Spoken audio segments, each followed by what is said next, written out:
KPM. أعوذ بالله من الشيطان الرجيم. بسم الله الرحمن الرحيم. أمن هو قانت آناء الليل ساجدا وقائما يحذر الآخرة ويرجو رحمة ربه. قل هل يستوي الذين يعلمون والذين لا يعلمون إنما يتذكر أولو الألباب. صدق الله العظيم. Apakah kamu orang musyrik yang lebih beruntung? Ataukah orang yang beribadah pada waktu malam dengan sujud dan berdiri kerana takutkan kepada azab akhirat dan mengharapkan rahmat Tuhannya? Katakanlah, apakah sama orang yang mengetahui dengan orang yang tidak mengetahui? Sebenarnya hanya orang yang berakal sihat yang menerima pelajaran.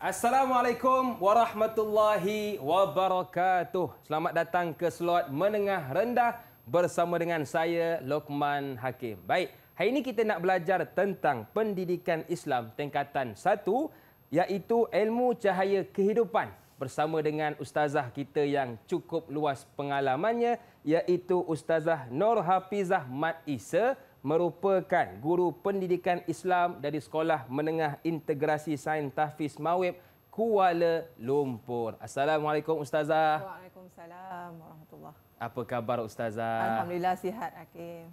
Terima kasih kepada Ustazah yang sudi bersama dengan kita hari ini dan kita juga dipahamkan bersama dengan murid-murid yang lain. Betul ke Ustazah? Ya, betul Hakim. Baik. Jadi sebelum kita nak berkenalan dengan murid-murid, kita juga bersama dengan juru bahasa isyarat kita iaitu Cikgu Muhammad Bukhari Cik Hassan dari Sekolah Kebangsaan Pendidikan Khas Selangor Shah Alam Selangor.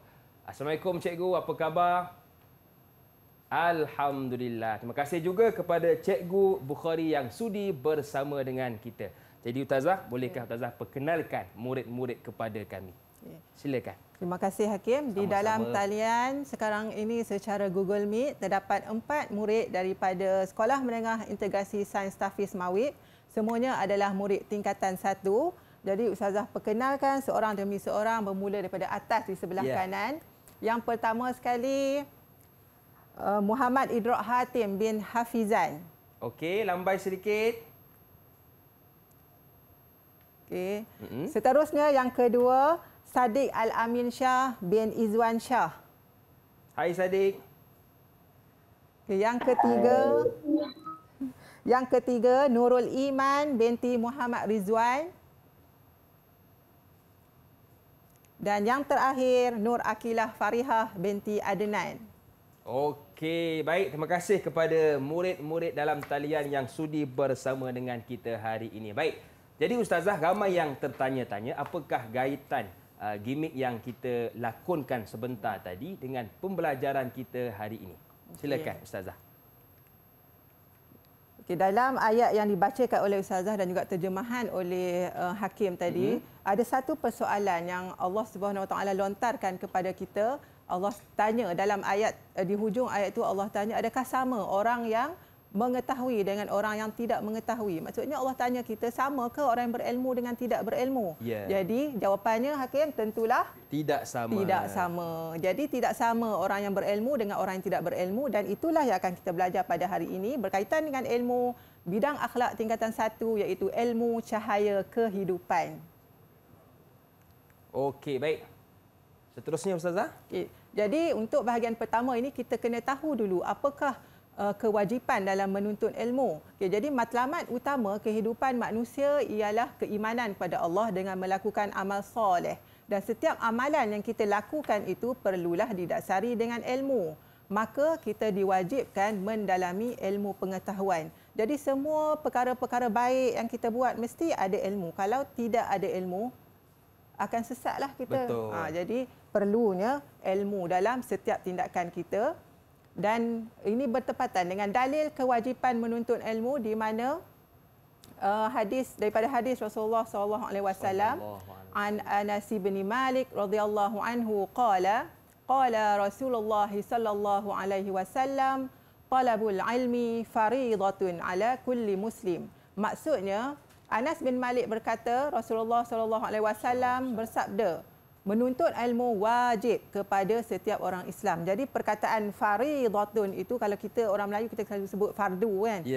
Jadi solat fardu, solat wajib lah. Jadi fariidatun itu membawa maksud fardu dan hukum menuntut ilmu itu adalah wajib.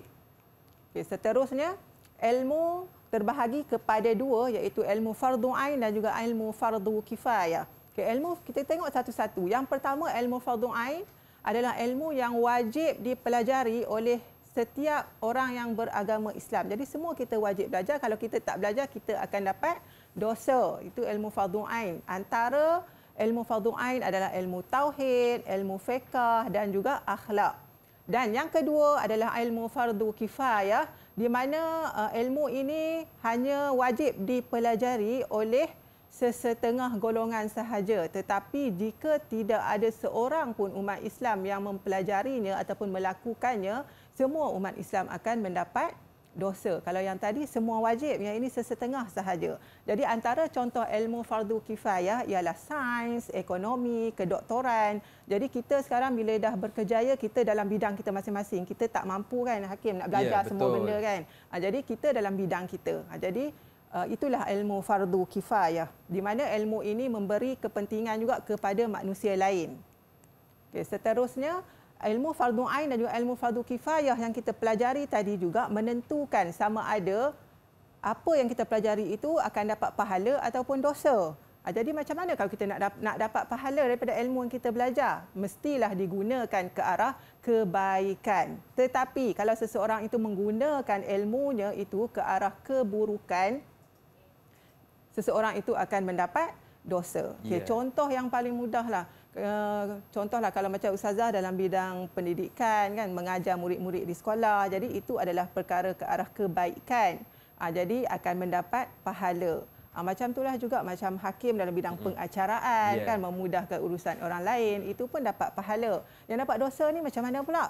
Okay, yang dapat dosa ni contohnya dia ada banyak ilmu berkaitan dengan bidang teknologi contohnya, dan dia menggunakan ilmu teknologi yang dia ada tu untuk nak menggodam maklumat untuk mendapatkan maklumat-maklumat peribadi orang lain secara tidak sah. Jadi semua tu perlukan ilmu kan Hakim. Tak boleh orang yang tak ada ilmu buat. Jadi dia menggunakan ke arah keburukan, maka dia akan mendapat dosa. Okay, jadi ilmu yang kita pelajari itu akan menentukan sama ada dapat dosa atau pahala berdasarkan amalan yang kita buat. Jadi apa saja ilmu yang kita dapat, kita perlulah menggunakannya ke arah kebaikan supaya dapat memberi kebaikan kepada kita dan juga kepada orang lain. Ya, betul. Jadi Ustazah harap murid-murid dalam talian dan juga murid-murid di rumah juga dapat sekarang boleh dah faham hukum mempelajari ilmu adalah wajib dan juga ilmu terbahagi kepada dua, fardu ain dan fardu kifayah. Jadi sekarang Ustazah rasa Hakim nak uji sikit murid-murid dalam talian untuk melakukan latihan. Baik, sudah bersedia murid-murid dalam talian? Kalau sudah, tunjukkan sedikit tanda bersedia seperti ini. Okey, baik. Jadi Ustazah, Persilakan. Semua dah bersedia. Jadi untuk soalan yang pertama ni Ustazah akan cabut. Siapa yang bernasib baik dia kena jawablah soalan ni. Okey, baik. Soalan Jom yang kita lihat pertama. siapa yang kena. Dalam ni ada 4 nama 4 murid dalam talian. Baik. Yang pertama adalah Sadiq. Sadiq. Okey. Sadiq, kejap Ustazah baca soalan dulu Sadiq. Jelaskan hukum menuntut ilmu berdasarkan hadis di bawah. An Anas bin Malik radhiyallahu anhu qala Rasulullah sallallahu alaihi wasallam talabul ilmi fariidatun ala kulli muslim. Ibnu Majah. Sadiq boleh jawab? Okey Sadiq, silakan. Hukum menuntut ilmu adalah wajib ke atas setiap orang Islam. Okey, betul. Tahniah Sadiq. Okey, betul. Jadi berapa ganjaran Ustazah? Boleh bagi bintang. Bintang. Okey. Bintang kepada Sadiq. Baik, tahniah Sadiq. Jadi betul lah jawapan Sadiq pada hadis tadi, fariidatun itu adalah fardu iaitu wajib. Ya. Okey. Jadi seterusnya tentukan sama ada ilmu yang dinyatakan fardu ain atau fardu kifayah. Okey, jadi yang ini Ustazah akan cabut juga nama. Dan nanti murid yang terpilih ni akan pilih warna yang dia suka daripada kertas-kertas yang dipegang oleh hakim. Okey. Jadi yang pertama sekali iman. Okey, iman. Iman tak dapat. Itu lagu Ustazah Ya. Okey. Kita ada 4 warna. Sila pilih salah satu daripadanya. Warna biru. Warna biru. Okey, baik. Saya tunjukkan soalannya. Tauhid. Dalam fardu ain.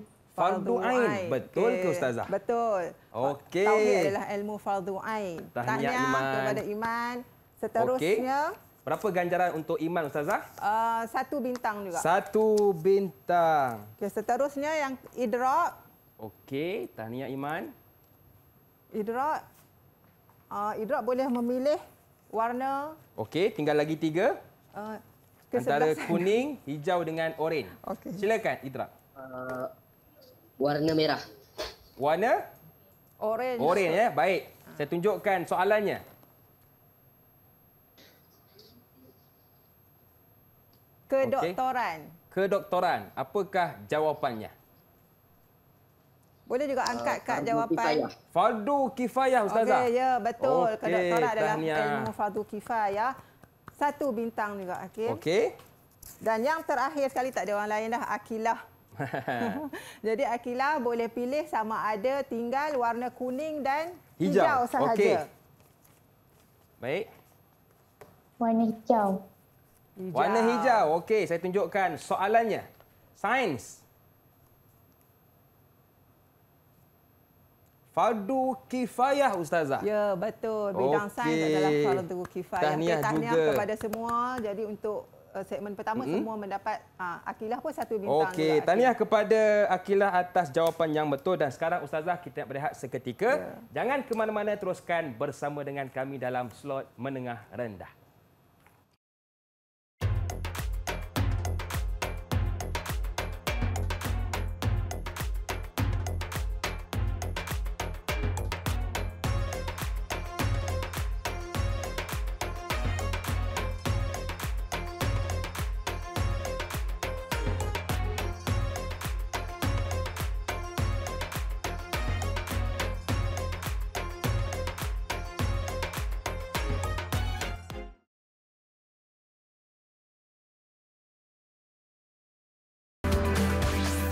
Didik TV KPM. Setiap perkara ada adabnya. Kita nak makan ada adab, dan kalau nak menuntut ilmu pun ada adabnya. Tapi apakah adab-adab menuntut ilmu? Jom kita belajar bersama dengan ustazah kita, iaitu Ustazah Nur Hafizah Mat Isa. Okey ustazah, apakah adab-adab dalam kita menuntut ilmu ustazah? Okay. Terima kasih Hakim. Jadi Sama-sama. sebelum kita masuk kepada adab menuntut ilmu, kita kena tahu dulu ilmu itu ibarat cahaya seperti mana yang telah dinukilkan oleh Imam Asy-Syafi'i. Imam Asy-Syafi'i menyatakan bahawa ilmu ibarat cahaya dan cahaya itu hanya akan memasuki hati yang bersih sahaja. Cahaya tidak akan memasuki ke dalam hati yang penuh dengan maksiat, hati yang penuh dengan dosa. Jadi sekarang Ustazah akan minta bantuan daripada Hakim untuk kita nak tunjukkan sedikit simulasi berkaitan dengan cahaya memasuki hati yang bersih. Okey. Jadi minta studio untuk gelapkan sekejap. Okey. Jom kita lihat simulasinya akan ditunjukkan oleh ustazah kita. Okey. Baik. Jadi Aiman Hakim akan buka lampu suluh. Okey. Okay, jadi lampu suluh itu mengeluarkan cahaya. Cahaya itu ibarat ilmu. Dan ilmu hanya akan memasuki yang ini. Hati yang berwarna merah adalah hati yang bersih. Jadi bila hati yang bersih dia akan direct masuk. Maksudnya kalau kita belajar ilmu, hati kita bersih, tak ada buat banyak dosa, ilmu akan melekat masuk dalam hati kita. Tetapi kalau hati penuh dengan maksiat, akan ada sesuatu yang dikatakan sebagai penghalang. Dia akan blok macam ni. Jadi bila cahaya itu dihalakan kepada hati, jadi kalau kita tengok dia tak kenalah sebab ada yang menghalang. Jadi sebab apa jadi macam tu? Kerana hati ini penuh dengan maksiat kepada Allah Subhanahu Wa Taala. Jadi bagaimana untuk mendapatkan hati yang bersih macam ni? Jadi kita perlulah mengamalkan adab-adab menuntut ilmu. Okay, itu sahaja untuk simulasi kita hari ini. Okey, baik. Jadi itu antara gambaran kalau kita lihat bila mana hati kita gelap, ilmu tidak akan memasuki ke dalam hati kita. Okey, Tazah, seterusnya. Jadi untuk nak mendapatkan hati yang seperti ini, yang bersih kan. Jadi kita perlulah mengamalkan adab-adab menuntut ilmu. Jadi kita akan tengok satu persatu apakah adab-adab yang boleh kita lakukan untuk mendapatkan hati yang bersih supaya ilmu tu mudah meresap ke dalam hati kita. Yang pertama ialah niat ikhlas kerana Allah Subhanahu Wa Taala. Jadi kita belajar ni hanyalah kerana Allah, bukannya untuk nak mendapat pujian, bukannya untuk nak mendapatkan keistimewaan tertentu. Jadi niat kerana Allah Subhanahu Wa Taala, insya-Allah bila niat kita ikhlas, Allah akan mempermudahkan urusan kita seterusnya. Dan yang kedua, memuliakan dan menghormati guru. Jadi sebagai seorang murid, kita perlulah memuliakan guru kita yang mengajar kita di dalam kelas. Bila guru mengajar, kita bagi tumpuan di dalam kelas.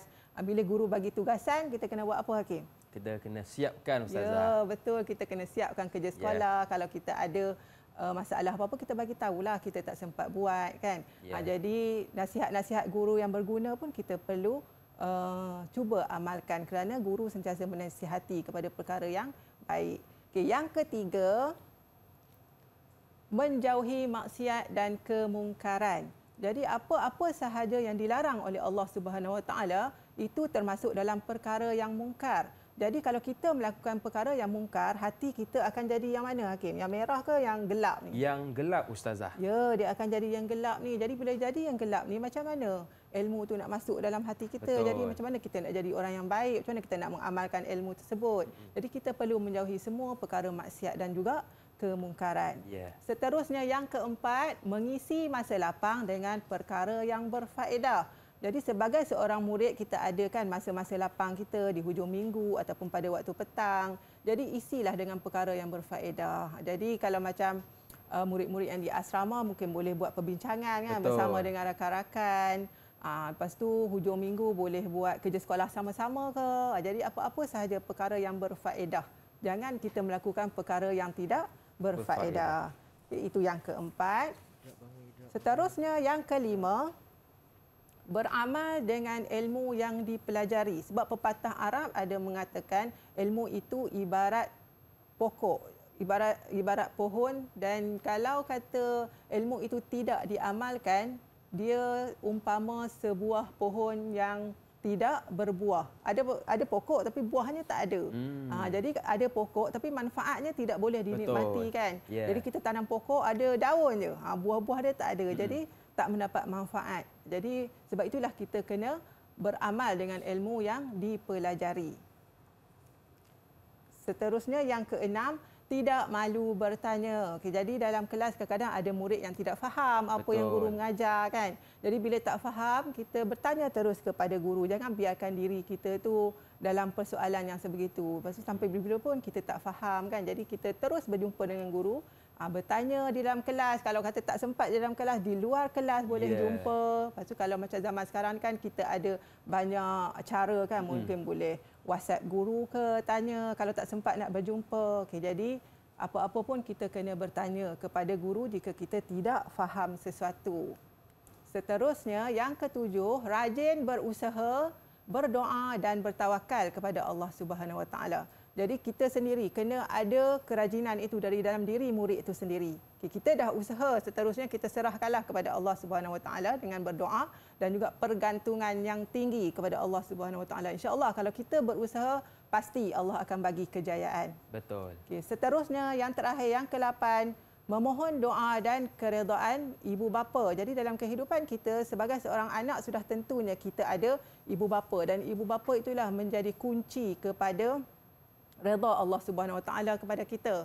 Jadi redha Allah terletak pada keredaan ibu bapa dan kita kena sentiasa meminta ibu bapa supaya sentiasa mendoakan kita. Macam itulah juga kita sebagai ibu bapa pun jika tengok anak ada yang bermasalah ke dalam akademik ke dalam perkara apa-apa pun, kita juga berdoa memohon pada Allah supaya Allah mempermudahkan juga urusan anak-anak kerana doa, terutamanya doa ibu itu tiada hijab. Jadi itu antara adab menuntut ilmu dan kita perlu laksanakan semua adab tersebut supaya hati yang kita dapat seperti ini, hati yang berwarna merah iaitu hati yang bersih. Betul. Kita minta dijauhkanlah daripada hati kita menjadi seperti ini yang berwarna gelap. Seterusnya juga berkaitan dengan ilmu ini, Imam Asy-Syafi'i ada berpesan, ilmu tidak akan diperoleh kecuali dengan 6 perkara. Okay, yang pertama, az-zaka'u. Az-zaka'u ialah cerdas. Cerdas ini membawa maksud kita sentiasa menggunakan akal fikiran yang Allah bagi sewaktu kita menuntut ilmu tu, supaya akal kita sentiasa digunakan ke jalan yang baik, supaya kita sentiasa berfikir dan berfikir lagi kan. Jadi akan ada kecerdasan dalam diri kita. Seterusnya yang kedua, al-hirsu, iaitu keinginan yang tinggi. Dalam diri murid itu sendiri mesti ada keinginan. Jadi kalau kita murid itu sendiri pun tak nak kan, mak ayah saja yang bersungguh, cikgu-cikgu saja yang bersungguh, tak ke manalah. Jadi perlu ada keinginan yang tinggi itu dalam diri kita juga yang menuntut ilmu, yang bergelar sebagai seorang pelajar. Yang seterusnya, yang ketiga adalah al-ijtihad, bersungguh-sungguh. Jadi berusaha bersungguh-sungguh dalam kelas bagi tumpuan, di luar kelas kalau cikgu bagi tugasan siapkan. Jadi kalau tak faham bertanya guru. Dan yang keempat, al-bulghatu, iaitu kewangan yang cukup. Yang ini kita tak dapat menolaklah. Zaman sekarang ni apa-apa pun memerlukan duit. Betul. Jadi nak belajar pun kena ada kewangan. Jadi kita kena buat persediaan kepada diri kita, terutamanya ibu bapa lah, daripada anak tu masih kecil kan, kita telah buat perancangan kewangan. Seterusnya yang kelima, suhbatul ustaz, berdamping dengan guru. Macam tadilah kalau kata tak faham apa-apa, terus bertanya kepada guru. Dan yang terakhir adalah tuluz zaman, iaitu tempoh yang panjang. Jadi dalam kita nak mempelajari sesuatu ilmu tu, bukanlah mengambil masa sehari ataupun sejam saja kan untuk kita nak memahami sesuatu ilmu. Jadi dia mengambil masa yang agak lama. Kalau kita tengok di Malaysia pun, sekolah rendah 6 tahun. Betul. Kan, sekolah menengah 5 tahun. Maksud kalau ada yang STPM sampai 7 tahun kan. Di peringkat ijazah pula ada yang 3 tahun, 4 tahun. Jadi satu tempoh yang agak lama, yang panjang. Jadi untuk kita nak menguasai sesuatu bidang. Jadi pesan Imam Asy-Syafi'i ini juga perlu kita laksanakan dalam diri kita sebagai seorang yang menuntut ilmu, selain daripada adab-adab yang telah diberikan tadi. Okay, seterusnya berkaitan dengan adab menuntut ilmu ini juga ada satu kisah di dalam Al-Quran, iaitu kisah berkaitan Nabi Musa dan juga Nabi Khidir yang terkandung dalam ayat 66 hingga 82 surah Al-Kahfi, di mana dalam ayat ini Allah Subhanahu Wa Taala telah mewahyukan kepada Nabi Musa alaihissalam bahawa ada seorang lagi yang lebih berilmu daripada Nabi Musa, dan orang itu adalah Nabi Khidir. Maka Nabi Musa pun berusaha untuk mencari Nabi Khidir untuk bagi tujuan menuntut ilmu. Jadi di sini Ustazah inilah ada macam perjalanan lah nak menunjukkan, memudahkan penceritaan berdasarkan kisah tadi. Jadi Nabi Musa pun memulakan perjalanan bersama dengan sahabatnya iaitu Yusha' bin Nun dengan membawa bekal. Ada satu bekal dia bawa untuk perjalanan nak mencari Nabi Khidir alaihissalam. Jadi mereka pun berjalan sehinggalah sampai di satu tempat. Bekal mereka ini, keluar daripada bekal ini adalah ikan. Ikan tu dia melompat jatuh ke dalam laut dalam keadaan yang luar biasa. Dan ini disedari oleh Yusha', tidak disedari oleh Nabi Musa alaihissalam. Jadi mereka meneruskan lagi perjalanan. Selepas itu Nabi Musa pun meminta untuk dibukakan bekal ini untuk dimakanlah. Dan Yusha' pun memberitahulah peristiwa ikan melompat ini. Maka Nabi Musa alaihissalam pun memerintahkan supaya berpatah balik ke tempat tadi. Jadi mereka berpatah balik. Dan di situlah mereka berjumpa dengan Nabi Khidir. Nabi Khidir ada dekat sini. Jadi Nabi Musa pun memulakan pengenalan dia dengan Nabi Khidir dan juga menyatakan hasrat dia untuk menuntut ilmu. Maka Nabi Khidir membenarkan, cumanya dia bagi satu syarat. Ini syarat dia. Okay, syarat untuk menuntut ilmu bersama dengan Nabi Khidir, syaratnya ialah jangan mempersoalkan apa-apa yang dilihat sepanjang perjalanan. Jangan tanya apa-apa.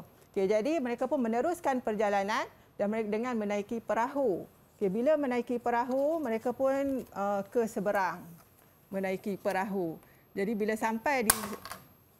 sampai di seberang, Nabi Khidir telah mengeluarkan pisau dan juga membocorkan perahu tersebut. Lepas tu Nabi Musa pun bertanyalah kenapa dibuat macam tu. Lepas tu Nabi Khidir ingatkan semula kepada syarat tadi. Okay, dia kata dia minta maaf, mereka pun meneruskan perjalanan. Lepas meneruskan perjalanan, mereka berjumpa pula dengan seorang anak muda.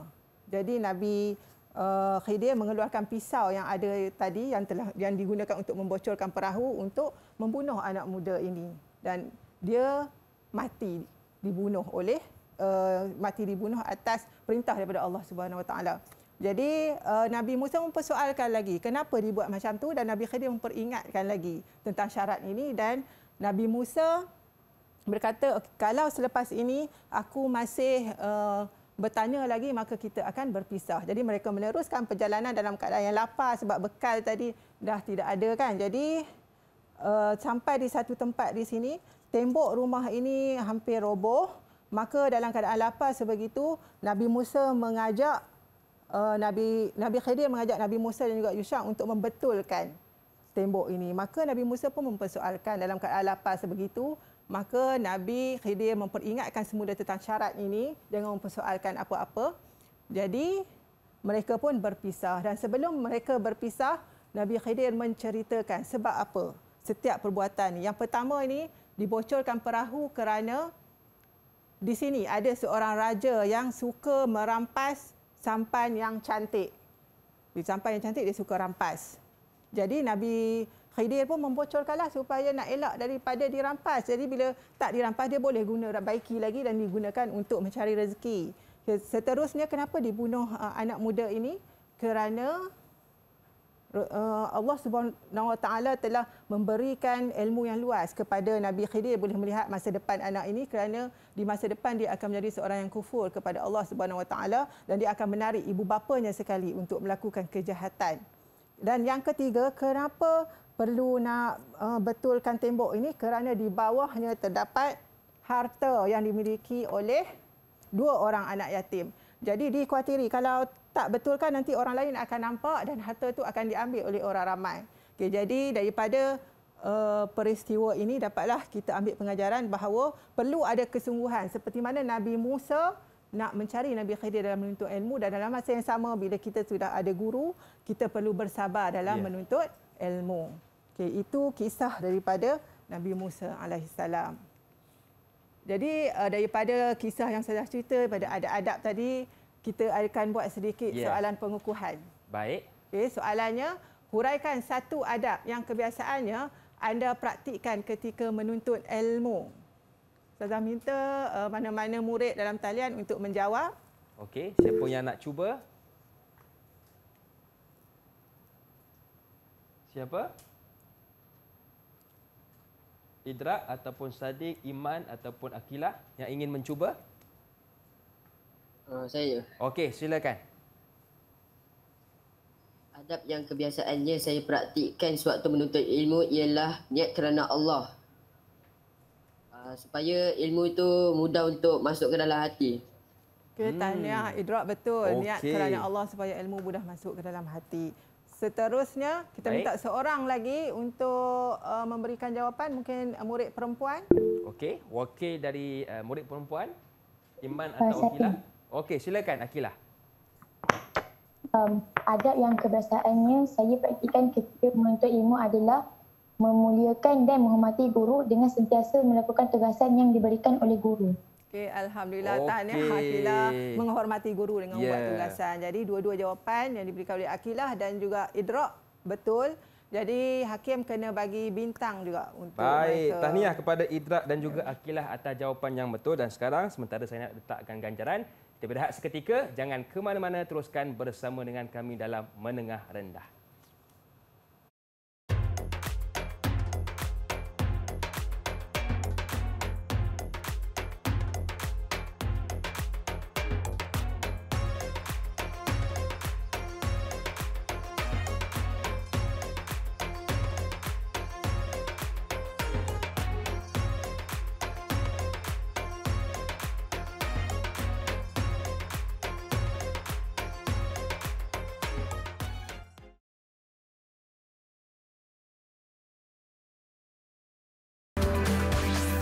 Didik TV KPM.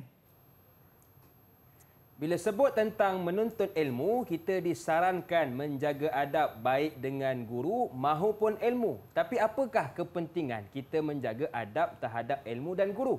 Jom kita tanya kepada ustazah kita. Okey ustazah, apakah kepentingan kita menjaga adab ketika menuntut ilmu? Okey, terima kasih Hakim. Sama-sama. Kepentingan beradab ketika kita menuntut ilmu ialah yang pertama, kita akan mendapat ganjaran pahala. Maksudnya kita akan mendapat pahala yang diberikan oleh Allah Subhanahu Wa Taala, iaitu kebaikan yang akan kita bawa ke akhirat nanti. Jadi bila banyak pahala kita, insya-Allah kita mendoakan supaya kita semua akan ditempatkan di syurga Allah Subhanahu Wa Taala. Dan yang kedua ialah mendapat keberkatan ilmu. Okay, keberkatan ilmu ni maksudnya ialah ilmu yang kita dapat itu akan mudah masuk ke dalam hati kita. Dah mudah masuk sebab kita hati yang bersih tadi kan. Cahaya tu tadi terus direct masuk. Tak ada yang block, tak ada yang menghalang pun. Jadi kita akan mendapat keberkatan ilmu tu dengan cara ilmu mudah masuk dan juga kita sendiri mudah untuk mengamalkan ilmu tersebut. Dan ilmu yang kita dapat itu pula bukan untuk kepentingan kita sahaja tetapi juga untuk kepentingan orang lain. Jadi bukan kita sajalah yang dapat manfaat. Itu antara antara contohlah mendapat keberkatan ilmu. Seterusnya, orang yang beradab dalam menuntut ilmu juga, dia akan mencapai kejayaan dalam hidup. Okay, kalau kita tengok yang paling mudah sekali lah, kawan-kawan kita kan, murid-murid yang sentiasa menjaga adab dengan gurunya, dengan ibu bapanya, lepas tu rajin berusaha, selalu buat tugasan yang cikgu bagi. Jadi kalau kita tengok pelajar-pelajar yang macam ni dekat dunia pun kita dah nampak dia berjaya dalam akademik kan. Jadi di dunia ni pun Allah dah bagi kejayaan, tetapi yang paling penting kepada kita bukan kejayaan di dunia sahajalah, kejayaan di akhirat itu juga lebih utama. Jadi bila kita mengamalkan beradab dalam menuntut ilmu, itulah antara kepentingan yang kita dapat. Seterusnya yang keempat, kita akan mudah melakukan kebaikan dan juga ketaatan. Kerana ilmu akan masuk ke dalam hati yang bersih. Jadi bila hati kita bersih, kita akan mudah menerima ilmu, kita akan mudah melakukan, kita akan mudah mengamalkan ilmu yang kita dapat. Jadi ilmu yang kita dapat itu bukan sahaja kita gunakan untuk faedah diri kita, tetapi juga kita gunakan untuk manfaat orang lain. Contohnya macam doktor contohnya kan, dalam bidang kedoktoran, seorang doktor dia ada ilmu dalam bidang perubatan, tapi ilmu perubatan itu bukan untuk diri dia sahaja. Dia menggunakan ilmunya untuk merawat pesakit. Jadi dia juga memberikan ilmu, menggunakan ilmu yang dia ada itu untuk diri dia dan juga untuk orang lain. Jadi kita mudah melakukan kebaikan bila kita sentiasa beradab dalam menuntut ilmu. Okay, seterusnya, hidup kita akan menjadi tenang apabila kita beradab ketika menuntut ilmu. Kita akan rasa tenang, tak ada musuh kan. Jadi hati kita pun kita boleh rasa kerana hati kita tu dah bersih. Tak ada unsur-unsur maksiat, unsur-unsur dosa yang ada dalam hati kita. Jadi kita akan rasa ketenangan. Jadi ketenangan tu hanya akan dirasa oleh hati orang itu. Orang tu je yang akan rasa ketenangannya. Jadi kita mengharapkan kita termasuk dalam golongan inilah, golongan yang sentiasa hatinya tenang kerana kita sentiasa beradab dalam menuntut ilmu. Dan yang keenam, orang yang beradab dalam menuntut ilmu ni akan dipandang tinggi oleh masyarakat. Masyarakat akan menghormati orang yang berilmu. Masyarakat akan menjadikan dia sebagai panduan ataupun sebagai rujukan, dan jika ada sesuatu masalah, masyarakat akan berjumpa dengan orang golongan ini, golongan yang berilmu. Jadi semua kepentingan ini menunjukkan bahawa pentingnya kita beradab dalam kita menuntut ilmu. Tak kisahlah pelajar itu di peringkat sekolah ke, di peringkat universiti ke, dan kita yang dah berkejaya ni pun sebenarnya masih lagi dalam proses belajar kan. Kita belajar daripada pengalaman kita. Jadi semua perlu untuk mengamalkan adab ketika menuntut ilmu. Seterusnya kita tengok pula, jika tidak beradab ketika menuntut ilmu, apakah akibatnya? Dia tak beradab, dia tak lakukan tak menghormati guru, lepas tu dia melakukan maksiat, tak menjaga hati dia. Jadi apa akibatnya? Yang pertama, seseorang itu susah mengingati dan mengikuti ajaran guru. Sebab apa jadi macam tu? Kerana macam tadi kan, hati yang gelap tadi tu macam ada sesuatu yang menghalang. Jadi cahaya tu tak boleh direct masuk ke dalam hati. Jadi sebab tu kita susah nak ingat apa yang cikgu ajar. Padahal cikgu baru je ajar kan. Jadi kita susah nak ingat. Betul. Tu antara sebablah kita boleh muhasabah balik diri kita kan. Yang kedua, berdosa dan mendapat kemurkaan Allah Subhanahu Wa Taala. Contoh antara tidak beradab, ya tidak menghormati guru kan. Guru mengajar di dalam kelas, dia main-main di belakang, mengejek-ngejek guru. Itu pun dikira sebagai tidak beradab dan berdosa. Orang yang melakukan perkara sebegitu akan mendapat kemurkaan Allah Subhanahu Wa Taala. Yang ketiga, ilmu yang dipelajari tidak membawa kebaikan kepada diri. Jadi orang yang tidak beradab ni, ilmu yang dia belajar tu tak ada bagi apa-apa kesan yang baik kepada diri dia, tetapi dia akan gunakan ke arah keburukan. Kita dah belajar di awal tadi, bila guna ke arah keburukan, pastilah dia akan dapat dosa, tak akan dapat pahala. Dan yang keempat, seseorang itu juga akan mudah terpengaruh dengan unsur-unsur negatif apabila dia tidak beradab dalam menuntut ilmu, kerana hatinya tidak bersih. Jadi bila hati tidak bersih, banyak anasir-anasir negatif tu cepat je, mudah je dia nak ikut. Tapi kalau hati kita bersih, hati yang bersih itulah akan menapis apa yang nak masuk dalam hati kita. Yang kelima, ilmu yang dipelajari tidak mendapat keberkatan Allah Subhanahu Wa Taala. Jadi apa yang kita belajar, bila kita tidak beradab, ilmu yang dipelajari itu tidak dapat digunakan dengan baik. Kadang-kadang kita tak boleh nak mengamalkan, kita hanya ingat teori saja tapi nak buatnya rasa susah. Itulah antara sebab-sebabnya ialah akibat tidak beradab ketika menuntut ilmu. Jadi kita perlu pastikanlah kita sentiasa beradab. Dan yang keenam, dipandang hina oleh guru dan masyarakat. Masyarakat pun tak suka, kita pun tidak suka kepada orang yang tidak beradab kan. Betul. Orang yang mempunyai akhlak-akhlak yang tidak baik ketika menuntut ilmu. Jadi masyarakat takkan berurusanlah dengan golongan yang sebegini. Jadi daripada apa yang Ustazah terangkan ni, Ustazah harap kita boleh mengamalkan adab ketika menuntut ilmu, kerana kita tahu jika kita beradab apa kepentingan-kepentingan dia, dan jika kita tidak beradab pula akibat dia akan menjerumuskan diri kita kepada kemurkaan Allah Subhanahu Wa Taala. Jadi Ustazah harap murid-murid dalam talian dan juga murid-murid di rumah pun boleh faham apa yang Ustazah terangkan tadi. Dan sekarang ini kita ada sedikit aktiviti, iaitu lakonkan situasi berdasarkan gambar dan jelaskan pendapat anda tentang kesan yang akan berlaku kepada murid. Jadi ada dua tugasan. Yang pertama, lakonkan. Selepas lakonkan tu, bagi pendapat tentang apa kesan yang akan berlaku kepada murid jika berlaku situasi itu. Jadi Ustazah harap murid-murid dalam talian sudah bersedia untuk melakonkan secara berpasangan. Okey. Bagaimana murid-murid sudah bersedia nak jadi pelakon? Okey, siapa yang akan mulakan dahulu Ustazah? Untuk situasi 1, Ustazah nak minta murid perempuan lah. Okey, murid perempuan sudah bersedia? Okey, silakan.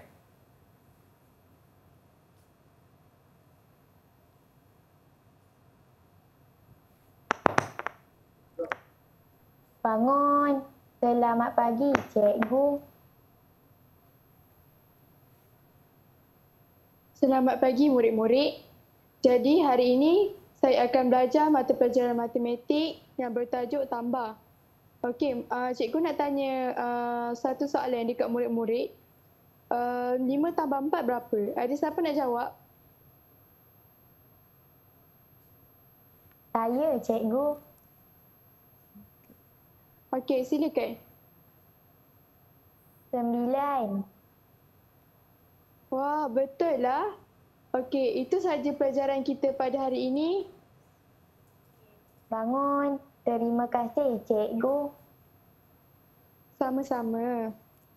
Okay, tahniah kepada Akilah dan juga Akilah sebagai murid. Ya. Iman sebagai guru, tahniah. Terima kasih. Dan situasi tadi itu adalah situasi seorang yang beradab ketika menuntut ilmu. Jadi saya nak minta sama ada Akilah ataupun Iman tolong jawab apakah kesan kepada murid jika mereka beradab ketika menuntut ilmu seperti yang kamu lakonkan tadi.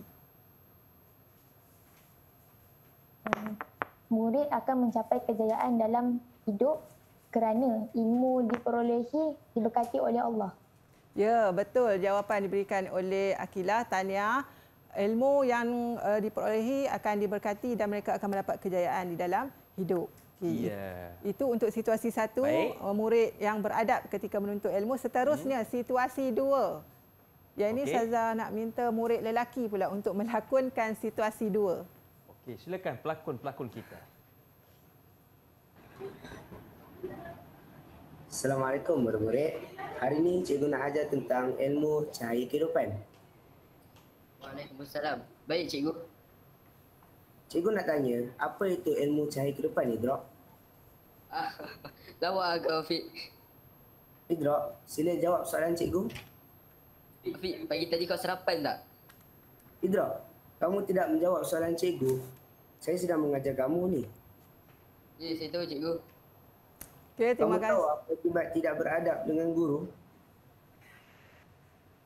Tak tahu, cikgu. Okay, terima kasih kepada Sadiq sebagai guru dan juga Idrak sebagai murid. Jadi apa yang dilakonkan itu adalah keadaan murid yang tidak beradab dengan guru. Jadi sekarang saya nak minta sama ada Sadiq ataupun Idrak menyatakan apakah kesan jika murid melakukan situasi seperti tadi yang tidak beradab ketika guru mengajar di dalam kelas. Okey. Antara akibat tidak beradab dengan guru ialah susah untuk mengerti ilmu kerana tidak memberi tumpuan ketika guru mengajar. Ya, betul. Tahniah jawapan Sadiq, susah untuk mengingati ilmu sebab duk bersembang dengan kawan kan. Jadi itu jawapan dua-duanya betul. Tahniah kepada semua dan Ustazah berharap kita akan melaksanakan adab-adab ketika menuntut ilmu. Okey, tahniah kepada keempat-empat murid kita atas lakonan dan sementara saya nak bagi ganjaran kepada mereka. Seperti biasa kita nak rehat seketika. Jangan ke mana-mana, teruskan bersama dengan kami dalam slot menengah rendah.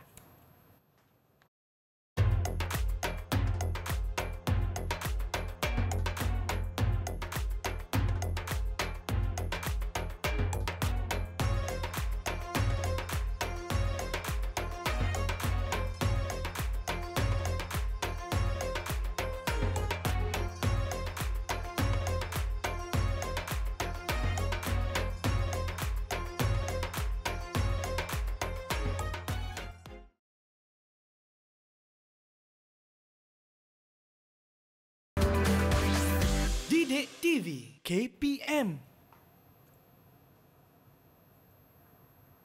Dalam surah Az-Zumar ayat yang ke-9 Allah bagi tahu beza antara orang yang berilmu dengan orang yang tak berilmu. Jadi apakah kelebihan orang yang berilmu? Jom kita dengarkan ulasannya dari ustazah kita, Ustazah Nur Hafizah Mat Isa. Okey ustazah, apakah kelebihan orang yang berilmu? Okey, terima kasih Hakim. Jadi sebelum kita masuk dengan lebih lanjut kepada kelebihan orang yang berilmu, Ustazah nak minta seorang murid dalam talian ni untuk membaca dalil dan seorang lagi untuk membaca terjemahan. Okey, jadi Ustazah nak minta siapa-siapa yang sukarela. Ya. Okey, siapa yang nak bantu Ustazah? Okey, Idrak. Okey, dipersilakan Idrak. Silakan Idrak.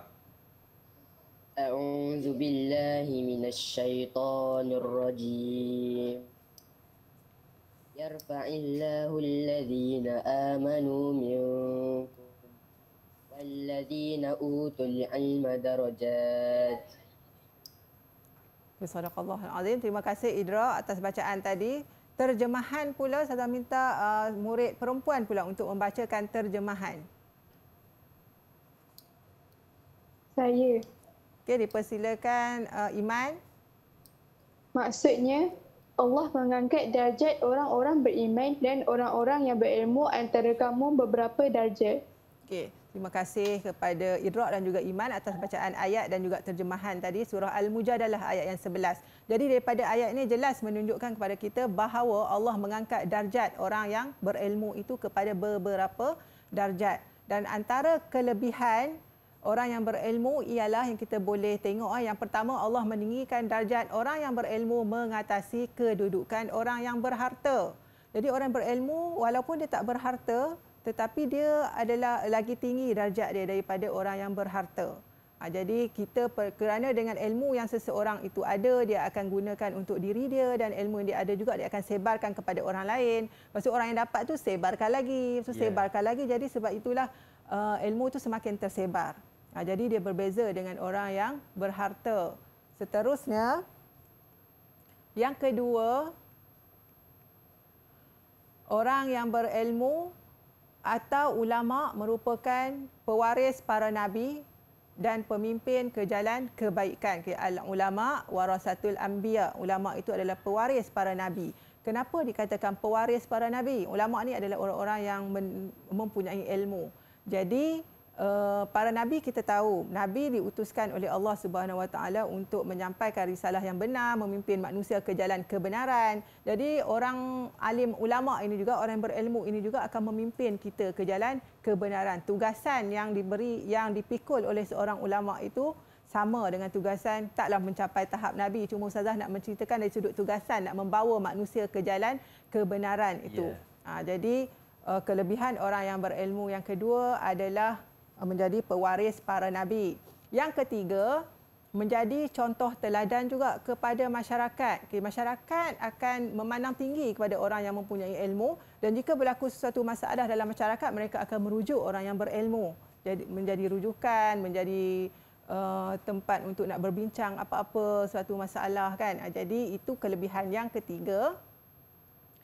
Seterusnya, yang keempat, orang yang berilmu akan didoakan oleh semua makhluk di langit dan di bumi. Ikan di lautan dan juga haiwan-haiwan lain di lautan akan mendoakan kita, orang yang berilmu. Cuma kita je lah tak dengar kan doa yang dibacakan oleh makhluk tersebut. Mereka juga adalah makhluk Allah yang hidup.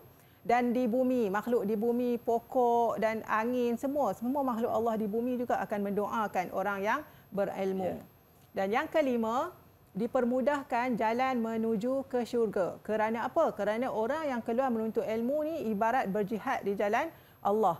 Dan bila dia keluar berjihad, umpama orang yang menuntut ilmu dia keluar seperti mana dia berjihad di jalan Allah, dan jika dia meninggal dunia sewaktu keadaan itu, maka dia dikira sebagai orang yang syahid. Jadi orang yang syahid dah tentulah tempat dia di syurga Allah Subhanahu Wa Taala. Dan inilah yang kita harapkan. Jadi orang yang dikategorikan sebagai murid, seperti murid-murid dalam talian, kamu berada di ini, kamu berada sedang berjihad di jalan Allah Subhanahu Wa Taala. Itu kelebihan orang yang berilmu. Seterusnya Ustazah nak tunjuk sikitlah tentang orang berilmu berlawanan dengan orang yang berharta. Kalau kita tengok sini ada banyak gelas-gelas kat sini kan. Betul. Jadi orang yang berilmu ni, jika dia ada ilmu, walaupun harta dia tak banyak asalnya, harta dia sikit je, tapi dengan ilmu yang dia ada, dia akan berusaha untuk berfikir untuk macam mana nak menambahkan harta dia. Jadi harta itu nanti akan bertambah lagi. Tetapi kalau seseorang itu hanya berharta saja tapi dia tak ada ilmu, dia hanya ada harta saja. Jadi dia akan gunakan harta itu sesuka hati dia, dia akan boros kan. Lama kelamaan harta itu akan hilang sikit. Silap-silap hari bulan lama-lama dia akan hilang semuanya. Jadi itulah bezanya orang yang berilmu dengan orang yang berharta. Jadi pentingnya, bukan kata tak boleh nak mencari harta, tetapi kena ada ilmu. Pentingnya ilmu kepada kehidupan kita. Dan tokoh ilmuwan Islam yang terkenal dalam bidang fiqh, imam 4 mazhab kita, seterusnya Ibn Sina dalam bidang perubatan, Al-Khawarizmi dalam bidang matematik, Al-Farabi dalam bidang falsafah, dan juga Jabir Ibn Hayyan dalam bidang kimia. Jadi daripada bahagian ini dapatlah disimpulkan bahawa kita perlulah sentiasa menuntut ilmu dengan adab-adabnya kerana kita tahu kelebihan-kelebihannya. Jadi untuk aktiviti pengukuhan, ada satu soalan sahaja, iaitu orang yang keluar rumah dengan niat menuntut ilmu di jalan Allah. Itu adalah kenyataan yang diberi. Jadi soalannya berdasarkan kenyataan di atas, jelaskan kelebihan golongan tersebut. Dan untuk ini Ustazah nak minta seorang murid sahaja untuk menjawab soalan. Okey. Okey, dipersilakan Akilah. Berdasarkan kenyataan di atas, kelebihan golongan tersebut adalah dipermudahkan jalan menuju ke syurga kerana orang keluar menuntut ilmu ibarat berjihad di jalan Allah. Hal ini kerana orang yang menuntut ilmu perlu mengorbankan masa, tenaga dan harta. Kesimpulannya, kita hendaklah menuntut ilmu kerana menuntut ilmu adalah wajib ke atas setiap Muslim.